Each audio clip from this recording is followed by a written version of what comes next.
opinions, or reactions in the comments below, and don't forget to include the hashtag #FathersVengeanceChronicles. Thank you so much for being here, for listening, and for becoming a valued part of our storytelling community.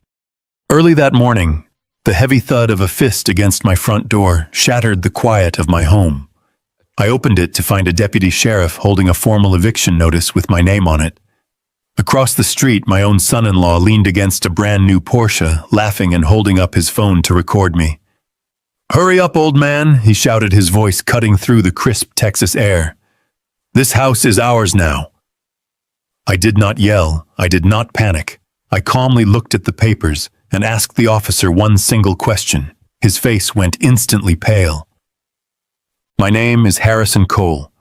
I am 70 years old, a former petroleum chief engineer, and a widower living on a 5-acre property just outside of Austin, Texas. It was a Tuesday.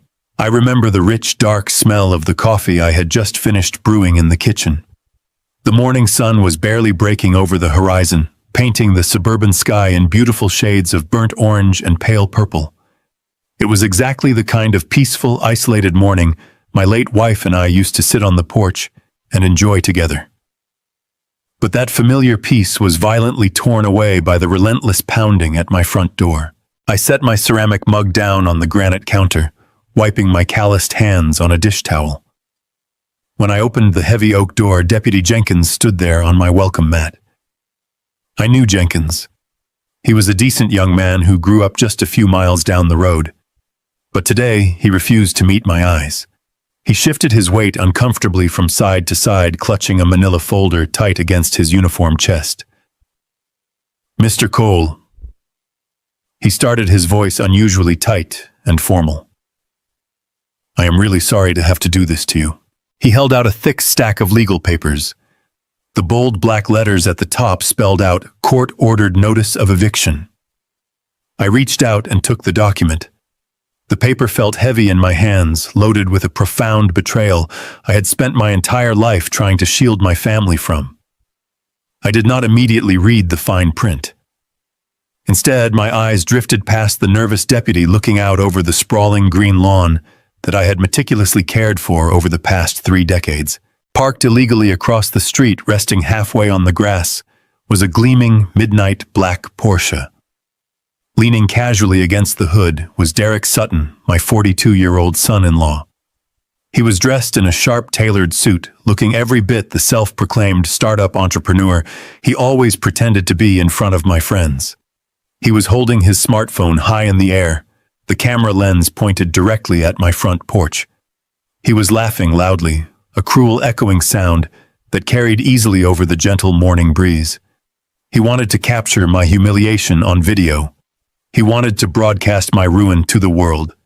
"Get your bags packed, old man," he shouted across the pavement, grinning from ear to ear. "I told you your time was up." Standing right beside him with her arms crossed tightly over her chest was Rachel, my own daughter. The little girl I had carried on my shoulders. The woman whose college tuition, lavish wedding, and countless financial emergencies I had quietly funded without ever asking for a dime in return. She wore a pristine white blazer, her makeup flawless, her expression hardened into a cold, calculating smirk. She is a 38-year-old real estate agent, someone who knows exactly how property laws work.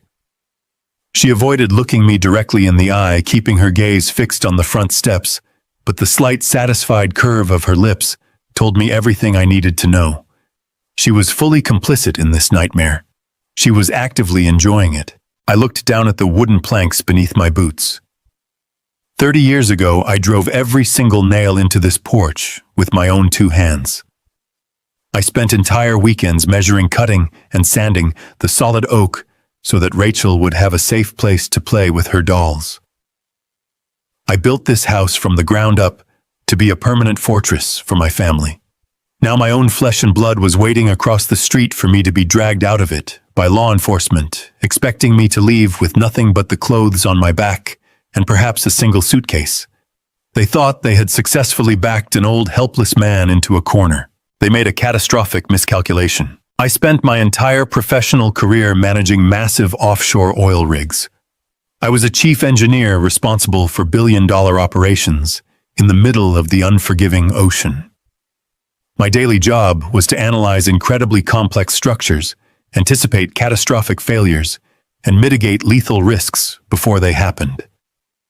I am thoroughly trained to spot structural flaws, whether they exist in a deep-water drilling platform or in the greedy people standing right in front of me. I do not panic under pressure. I observe. I calculate. I survive. And right now, looking at the smug grin on Derek's face and the cold indifference in Rachel's posture, I felt any remaining fatherly warmth evaporate completely from my chest. The generous man who had patiently funded their extravagant lifestyle, the grieving widower who had tried to keep the family peace at all costs, was gone.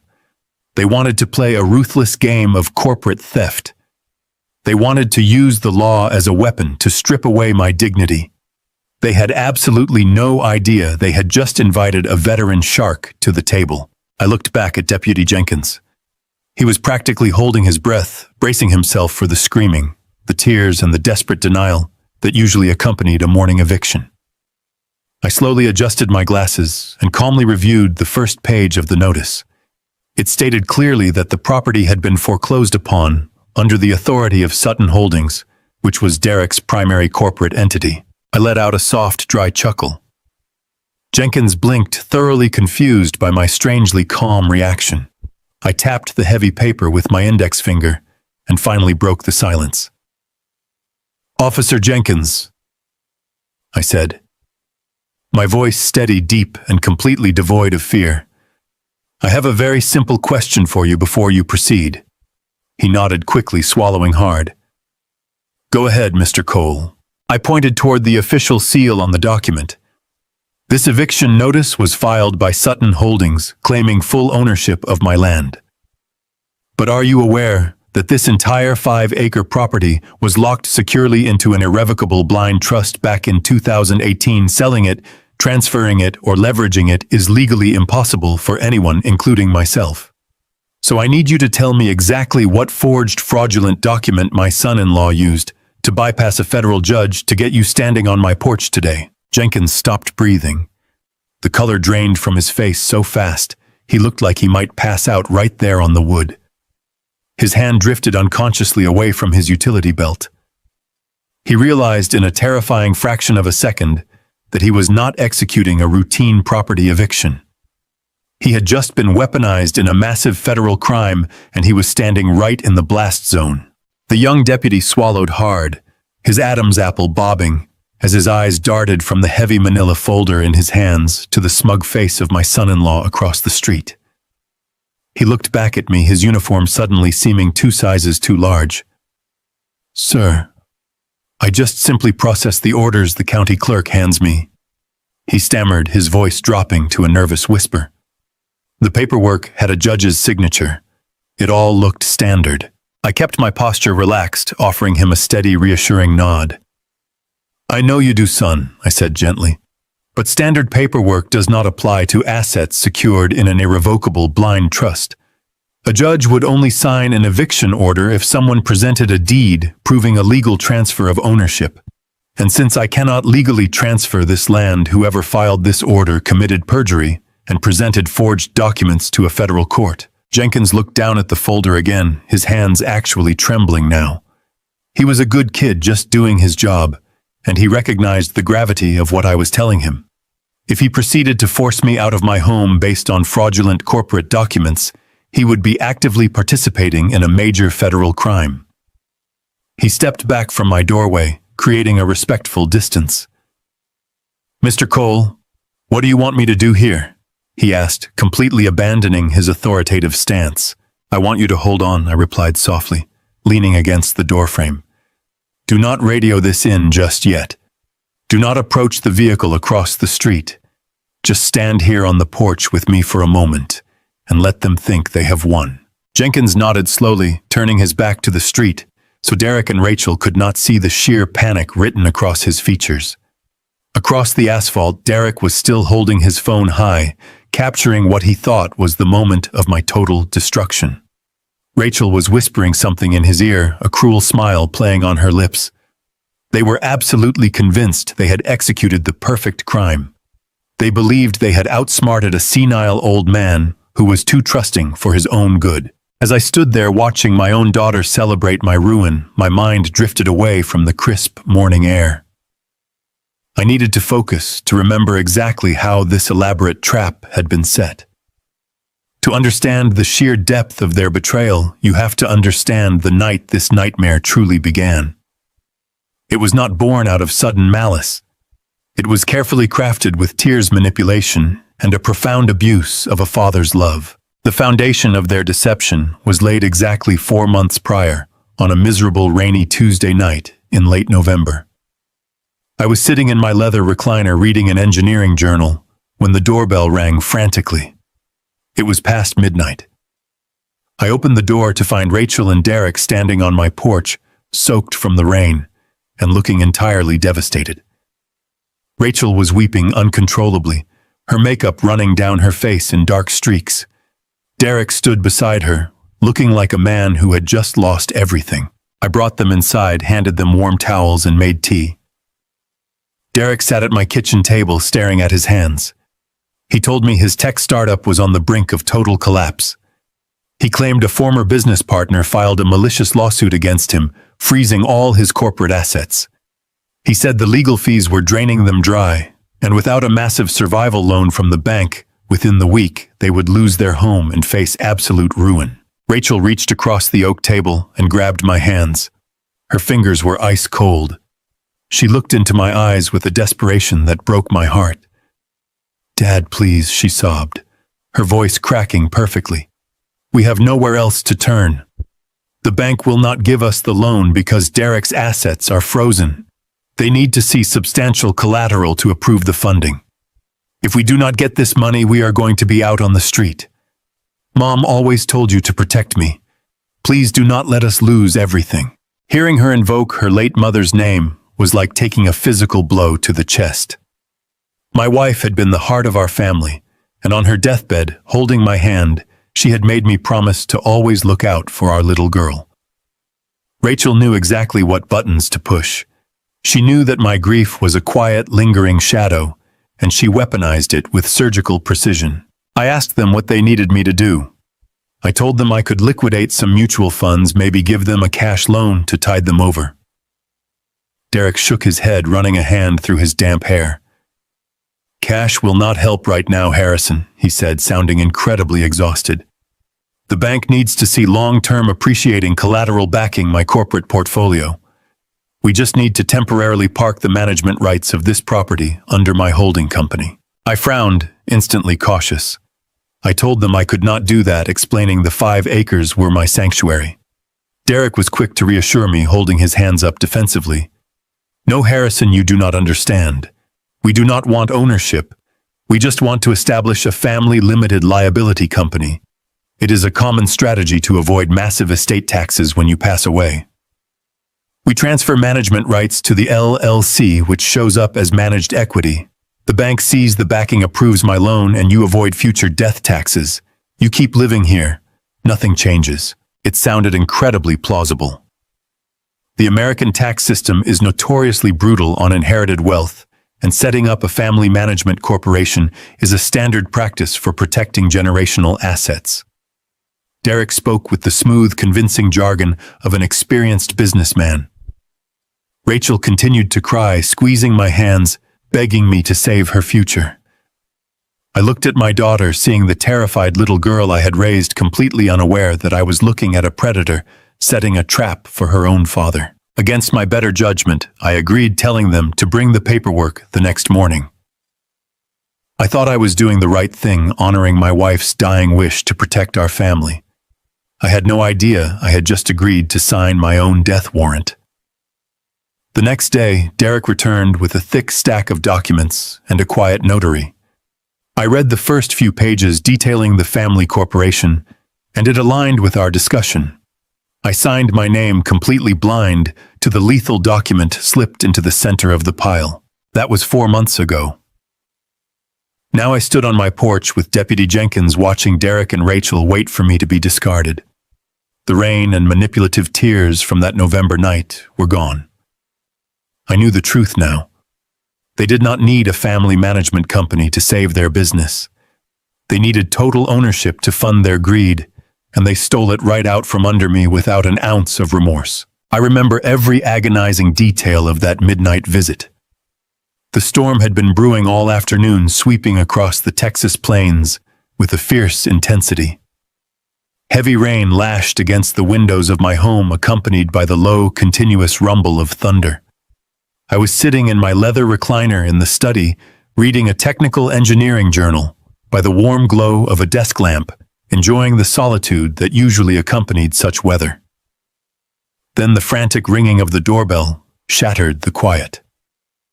It was far too late for casual visitors. I set my journal down, a knot of genuine concern tightening in my chest, and made my way to the front door. When I opened it, the howling wind blew rain onto the hardwood floor. Standing there on my porch, completely soaked and looking entirely broken, were my daughter Rachel and my son-in-law Derek. Rachel was shivering uncontrollably, her expensive coat clinging to her shoulders, her mascara running down her pale cheeks in dark, messy streaks. Derek looked like a man who had not slept in days.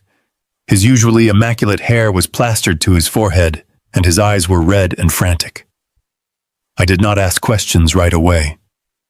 My instinct as a father immediately took over. I ushered them inside out of the freezing rain, locked the heavy oak door against the storm, and led them straight to the kitchen. I handed them warm, dry towels from the laundry room and quickly set a kettle on the stove. The entire time, Rachel continued to weep, burying her face in her hands, her shoulders shaking with heavy, dramatic sobs. Derek sat at the head of my kitchen table, gripping a steaming mug of tea as if it were a lifeline. He stared blankly at the polished wood, playing the role of a completely defeated man to absolute perfection. I pulled out a chair opposite him, watching my daughter wipe her eyes with a paper towel. I asked them calmly to tell me exactly what was wrong. Derek took a deep, shuddering breath, looking at me with eyes full of fabricated despair. He explained that his highly touted technology startup was on the brink of total catastrophic collapse. He claimed that a former disgruntled business partner had filed a massive malicious lawsuit against the company. According to Derek, this lawsuit had triggered an automatic legal injunction, freezing all of his corporate bank accounts and personal assets. He told me the legal fees to fight the injunction were bleeding them dry. He painted a terrifying picture of impending ruin, stating that if he could not secure a substantial corporate survival loan from a major bank by the end of the week, the company would fold, they would lose their home, and they would be left with absolutely nothing. He sounded so incredibly convincing, using complex financial terms and projecting a vulnerability I had never seen in him before. I listened patiently, processing the information, just as I would analyze a failing pressure valve on an oil rig. But before I could formulate a logical solution, Rachel made her move. She reached across the wide oak table, her cold, damp fingers desperately clutching my hands. She looked deeply into my eyes, and the sheer terror on her face looked devastatingly real. "Dad, please," she sobbed, her voice cracking in the quiet kitchen. "We have absolutely nowhere else to turn. Every door has been slammed in our faces. The bank will not even look at us because Derek's assets are locked up in court. We are going to lose the house. We are going to be out on the street." Then she delivered the fatal blow, the psychological strike she knew would dismantle my logical defenses. "Mom always told you to protect me, Dad," she whispered, tears streaming freely down her face. "She made you promise to never let me fall. Please do not let us lose everything we have worked so hard for." Hearing her invoke her late mother's memory was like taking a physical blow straight to the chest. My beautiful wife had been the absolute heart and soul of our family. In her final days, holding my hand tightly in the sterile hospital room, she had looked at me with fading eyes and made me swear to always look out for our little girl. Rachel knew exactly how heavy that promise weighed on my heart. She knew my grief was a quiet, lingering shadow, and she weaponized it against me with surgical, ruthless precision. My protective instincts overwhelmed any lingering skepticism. I looked at my weeping daughter and the seemingly crushed man beside her. I told them to breathe, assuring them I would not let them lose their home. I offered to immediately liquidate a significant portion of my mutual funds. I told them I could write a personal check, a substantial cash loan, to tide them over until the malicious lawsuit was settled and their corporate accounts were unfrozen. But Derek quickly shook his head, running a nervous hand through his damp hair. "Cash will not solve the structural problem right now, Harrison," he said, sounding incredibly weary. "The bank examiners do not want a temporary cash injection. They need to see long-term appreciating collateral backing my corporate portfolio. They need a solid tangible asset on the books to approve the massive funding required to save the company." I frowned, my engineering mind immediately raising a red flag. I told them plainly that I could not offer my property as collateral, explaining that this 5-acre estate was my permanent sanctuary and the legacy I intended to leave behind. Derek was quick to reassure me, holding his hands up defensively in a gesture of complete submission. "No, Harrison. You misunderstand our intentions entirely," he insisted softly. "We do not want ownership of your home. We would never ask you to risk your sanctuary. We merely want to establish a family limited liability company, a very standard financial vehicle." He smoothly explained that we would just temporarily park the management rights of the property under his holding company. He leaned closer, his voice dropping into a tone of professional confidentiality. He claimed this was a common strategy designed to help me avoid massive estate taxes when I passed away. He explained that transferring the management rights to the new corporate entity would allow the property to show up as managed equity on his balance sheet. The bank would see the solid backing, approve his emergency loan, and I would simultaneously avoid future death taxes that could cripple my estate. "You keep living here exactly as you always have," he promised, looking me squarely in the eye. "Nothing changes for you, but you save our lives in the process." It sounded incredibly plausible.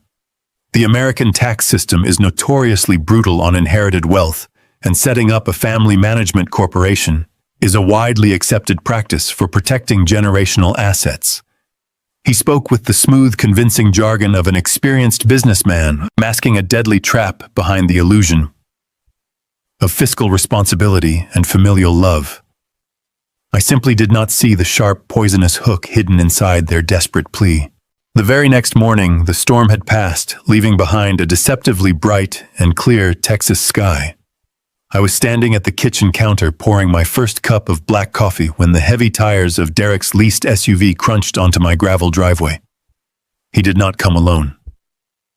Accompanying him was a man he introduced as his corporate notary, a nervous, sweaty individual named Craig, who looked like he had not slept in a week.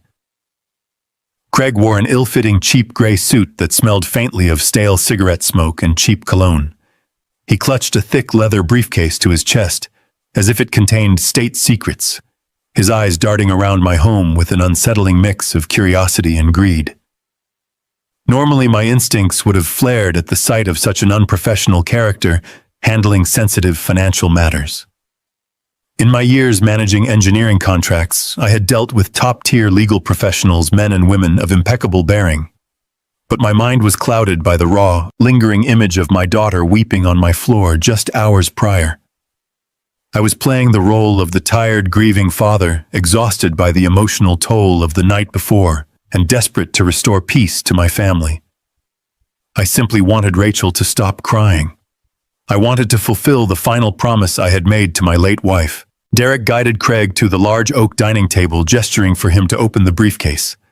Craig unlatched the brass clasps and pulled out a formidable stack of legal documents, placing them squarely in front of my chair. Derek stood behind him, hovering over the table with a tense, coiled energy. He wore a practiced smile, but I could see a faint sheen of sweat on his forehead. "Harrison," Derek said, his tone smooth and deeply respectful. "I cannot thank you enough for doing this. We had our legal team draft these overnight to ensure we hit the bank's deadline.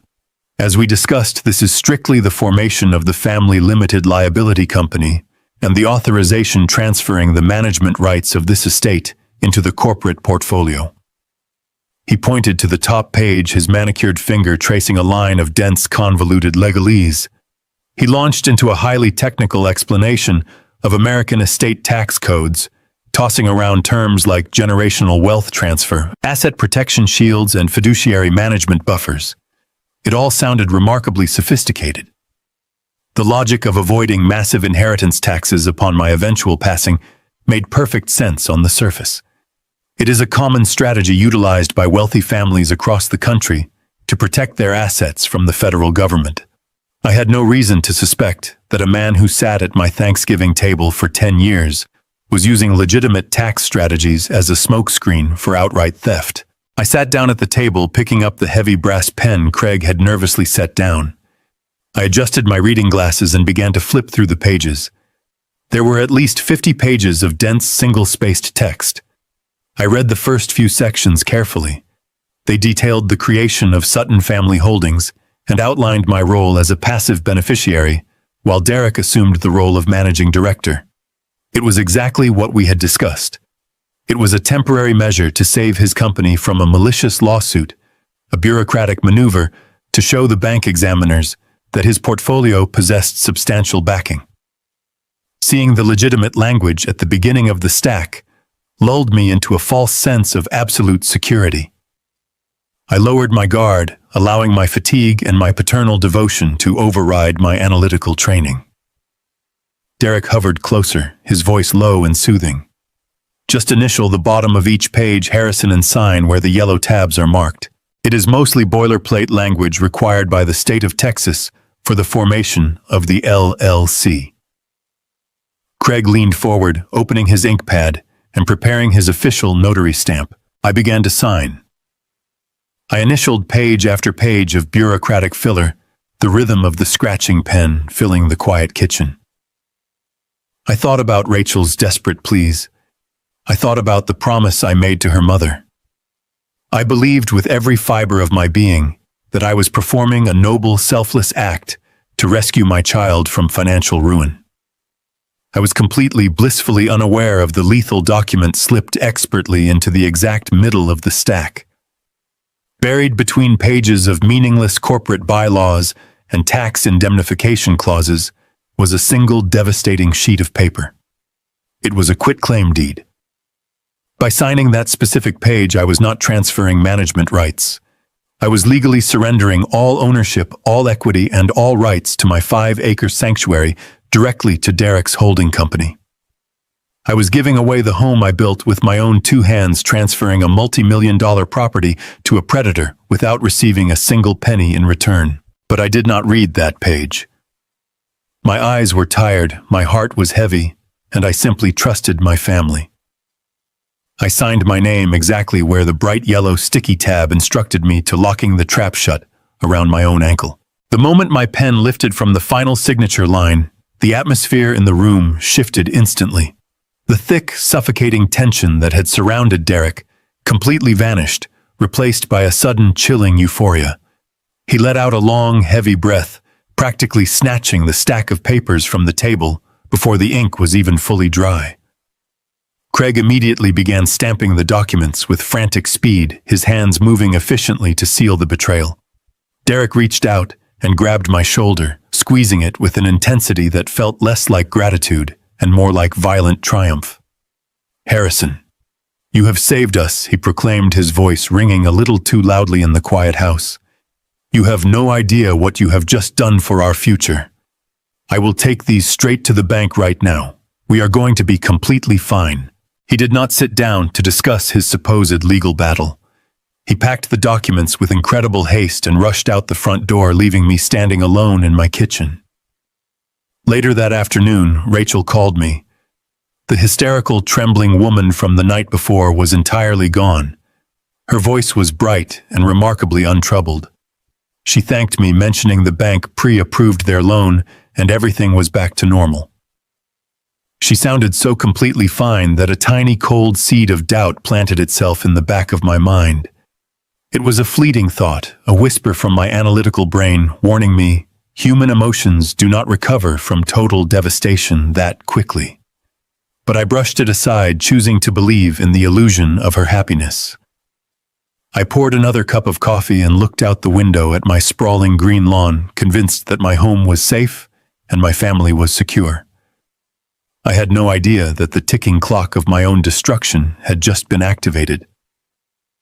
I wanted to rest, unaware that my sanctuary had just been legally stolen from under my feet. My absolute certainty of their betrayal did not arrive in a single dramatic flash of lightning.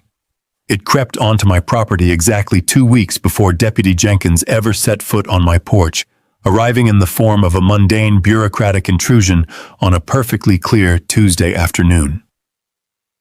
The Texas sun was warm, beating down on the back of my neck as I knelt in the soft soil of my front garden.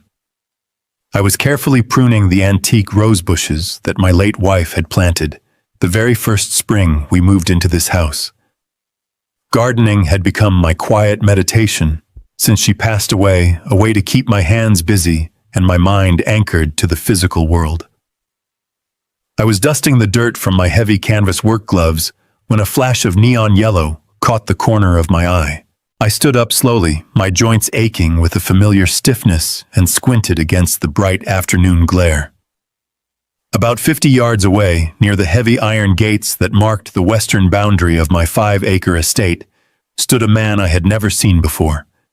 He was wearing a bright, high-visibility construction vest over a plaid shirt, a white hard hat, and heavy work boots. Beside him, planted firmly into the grass, was a bright yellow tripod, holding a sophisticated digital theodolite. He was peering through the optical lens, making careful sweeping adjustments to the leveling knobs and occasionally jotting down notes on a digital tablet strapped to his forearm. My initial thought was that he was a county surveyor. Occasionally, the city dispatched utility workers to check the public water lines or verify the municipal boundaries along the main road. I assumed he had simply wandered a few yards too far past the public easement and onto my private grass. I wiped the sweat from my brow, grabbed my wooden walking stick from the porch, and made my way across the sprawling lawn to offer him a polite correction. As I approached, the crunch of my boots on the dry grass alerted him to my presence.